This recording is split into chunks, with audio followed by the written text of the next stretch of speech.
वायनाड में आसमान से बरसी आफत। वायनाड में लैंडस्लाइड ने तबाही मचाई है और मरने वालों की तादाद में इजाफा होता हुआ नजर आ रहा है। हादसे में अब तक 126 लोगों की मौत हो गई है। सैकड़ों अब भी फंसे हुए हैं और रेस्क्यू ऑपरेशन जारी है। आर्मी, नेवी और एनडीआरएफ के जवान राहत बचाव के काम में जुटे हुए हैं। ये बड़ी खबर आपको बता रहे हैं। वाज़ेह रहे कि केरल के वायनाड में जिस तरीके से आसमानी आफत आई है, लैंडस्लाइड की वजह से लोगों को भारी नुकसान हुआ है। न सिर्फ यहाँ माल का नुकसान हुआ है बल्कि जानी नुकसान भी होता हुआ नजर आ रहा है और मरने वालों की तादाद में लगातार इजाफा हो रहा है। पहले 106 लोगों की मौत की खबर थी और अब यह आंकड़ा बढ़कर 126 हो गया है।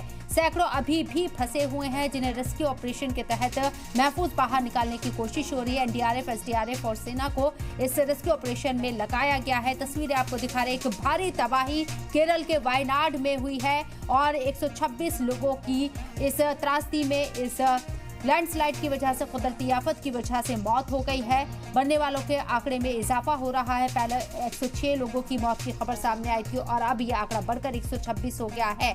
आने वाले वक्त में आंकड़े में इजाफा हो सकता है, इस बात से इनकार नहीं किया जा सकता क्योंकि सैकड़ों अब भी लापता हैं जिन्हें रेस्क्यू करने के लिए लगातार ऑपरेशन चलाया जा रहा है, सर्च ऑपरेशन चलाया जा रहा है। एनडीआरएफ, एसडीआरएफ की टीमें लगातार, इसके साथ ही आर्मी के जवान भी लगातार रेस्क्यू ऑपरेशन में इन्वॉल्व हैं। लेकिन रुक रुक कर जिस तरीके से बारिश हो रही है और कई जगहों पर लगातार बारिश हो रही है, वो रेस्क्यू ऑपरेशन में खलल डाल रही है, मुसीबतें पैदा कर रही है। एक बड़ा नुकसान केरल के वायनाड में। पीएम मोदी ने खुद यहां पर केरल के सीएम पिनराई विजयन से फोन पर बात की है, उन्हें हर मुमकिन मदद देने का आश्वासन भी दिया है और कल राहुल गांधी और प्रियंका गांधी वायनाड पहुंच रही हैं हालात का जायजा लेने के लिए।